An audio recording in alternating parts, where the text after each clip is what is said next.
উত্তর চব্বিশ পরগনার স্বরূপনগর ব্লকের শস্যগোলা বিলবল্লিতে জল যন্ত্রণায় বিপন্ন কৃষককুল। ভারত বাংলাদেশ সীমান্ত লাগোয়া এই বিস্তীর্ণ এলাকায় প্রায় 52,000 একর জমিতে ঘিরে গড়ে উঠেছে 7টি গ্রাম পঞ্চায়েত। ধান, পাট, তিল, সরিষা চাষের পাশাপাশি মৎস্য চাষের উপর নির্ভরশীল লক্ষাধিক মানুষ। অভিযোগ, বিল্লবল্লির মধ্য দিয়ে প্রবাহিত সোনাই নদীর জল নিকাশি ব্যবস্থা সঠিক না থাকায় প্রতিবছরই বিস্তীর্ণ চাষের জমি জলমগ্ন হয়ে পড়ছে। এবারও চৈত্র বৈশাখের খরার সময় উল্টো হাঁটু সমান জল জমে নষ্ট হয়েছে ধান ও তিলের ক্ষেত। সবচেয়ে বেশি ক্ষতিগ্রস্ত বাঁকড়া, কৈজুরি ও বালতি গ্রাম পঞ্চায়েত এলাকার কৃষকরা।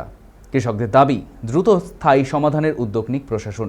তা না হলে সীমান্তবর্তী এলাকার কৃষকদের ভবিষ্যৎ আরও অনিশ্চিত হয়ে পড়বে।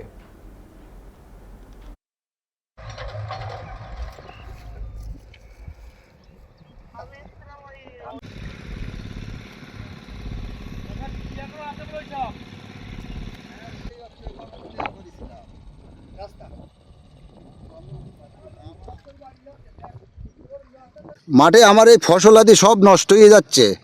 নদীর জল তুলে দিয়ে হাঁটু সমান জলের তলে আমার হচ্ছে এই ধান। এখন এই মাঠের মধ্যে এই ধান সরো করার জন্য আমি এই মাঠের মধ্যে হচ্ছে ঘুরে বেড়াচ্ছি, লোকজনও পাচ্ছি না। এখন কোনো জনও নেই, কারো পাট বাঁচানোর জন্য, কারো তিল বাঁচানোর জন্য, কারো ধান বাঁচানোর জন্য কোনো লোকজনই পাওয়া যাচ্ছে না। তা মুখ্যমন্ত্রীর কাছে আমি আবেদন জানাচ্ছি যে আমাদের এই বিলবল্লি সোনাই নদী কেটেছিল যে চাষিদের উন্নয়নের জন্য, আর আজ চাষিরা যদি ফসল করে ধার দেনা করে পাট তিল সব কিছু করার পরে যদি নদীর জল তুলে দিয়ে দেয়, গেট সংরক্ষণ করার কোনো লোকই নেই। স্বরূপনগর, তেঁতুলিয়া, কালীতলার গেট আমরা কয়েকবার যাই নামাই দিয়ে আসবো, আবার রাত্রি গেট তুলে দেবে, দিয়ে ওইখানের স্থানীয় লোকেরাই তুলে দিয়ে দেয়। এই জল কোথার থেকে আসছে? এই গন্তুলিতে সেই কোনো জল আসছে ওই বসিরহাটের থেকে, ইসামতি থেকে ওই জল উঠতেছে। হ্যাঁ, জল উঠেছে কালীবাড়িতে, কালীতলার থেকে। হ্যাঁ, কালীতলার থেকে। কালীতলাতে কপাট নাই আছে, এই কপাট তুলে দেওয়া হয়েছে। হ্যাঁ, ও কপাট তুলে দিয়েছে। আমাদের ধানটা সব বুড়ি গেছে, আমাদের অনেক কলেই গেছে। ওই নিচের ধান আমরা কাটতে পারিনি, এখনো সব ধান তলায় রয়েছে। তো এই ওই কপাট যদি না তুলতো তাহলে এই জল কারো কোনো ক্ষতি হইতো না, কোনো ক্ষতি হইতো না। এই জল তোলার কারণে হ্যাঁ, এলাকার মানুষের যথেষ্ট ক্ষতি হয়েছে। বহুত লোকের ক্ষতি হয়েছে। এখন মাঠে কি কি ফসল আছে? এখন দুটি পাট আছে, তা পাট সেটা ওপরে এই ধান চালটা হয়, এই একটা ফসল হয়। তো অনেকে কাটতে পারেনি, আবার অনেকে কেটেছে।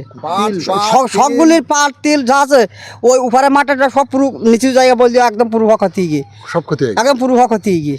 এখন আপনারা কি চান? এখন আমরা সমস্যার জন্য আমরা সেটা চাই, জলটা যাতে না, হ্যাঁ, জলটা যাতে না তোলে। আমরা চাষি, আমরা হয়তো না বাঁচি, তা আমরা খাবো কি? আমরা একটু বাচ্চা কাচ্চা নেই, দেখেন মানে আমাদের কিছু নেই, জমি জায়গা আমাদের কিছু নেই। জলটা তুলি, নোনা জলটা তুলি, আমাদের এই ফসল সব ক্ষতি করে দিচ্ছে। পাট ধান সব শেষ।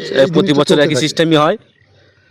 এতে তো কৃষকদের অনেক ক্ষতি হয়, প্রচুর ক্ষতি হয়। বসিরহাট থেকে যে জলটা আমাদের কালীতলাতে ঢুকছে, বিলির যে খাল আছে সেই খাল দিয়ে বিলির মধ্যে ঢুকিয়ে আমাদের সব ধান জলের উপরে ভাসছে। সেই ধানটা রাস্তার সাইডে উপরে রেখে দিয়েছি, যাতে পাট তিল আরও টুকটাক যারা মাছ চাষবাস টাস করে তারাও মাটিটা ফাটি দিতে পারছে না ঘেরিতে। আর ধান পাট তো সব শেষ, তিল যাতে আমাদের প্রতি বছরই হয়। হ্যাঁ, প্রতি বছরের জন্য। এই যে আমাদের একটা ঘর আছে, এই ঘরটাও এরকম। এখনই এই ঘরের সাইডে জল এসে গেছে। যদি এর উপরে বৃষ্টি হয়, এখনও তো 2-4 মাস আসে বৃষ্টি হওয়ার টাইম। যদি বৃষ্টি প্রচুর হয়, আমার ঘর বাড়ি